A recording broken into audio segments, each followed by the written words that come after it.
Long before the Morant Bay Rebellion of 1865, the British had already learned a hard lesson in Jamaica. Using guerrilla tactics, the Maroons repeatedly defeated British troops who could not navigate the terrain. Eventually, Britain realized it could not win the war. But the war left a lasting fear in the colonial government. The British learned that if uprisings spread into the mountains, they could become impossible to control. So, when the Morant Bay uprising erupted in 1865 under Baptist minister Paul Bogle, peace and justice.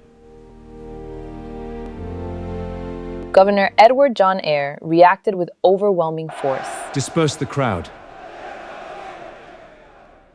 Use force. This guy is wrong.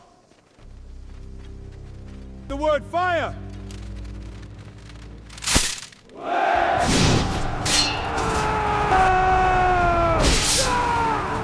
Martial law was declared, hundreds were killed, and thousands of homes were burned. The fear of another large-scale uprising like the Maroon Wars shaped that brutal response. And the aftermath changed Jamaica forever, as Britain abolished the local assembly and took direct control of the colony. Abolish Jamaica's elected assembly and place the island under direct British Crown rule.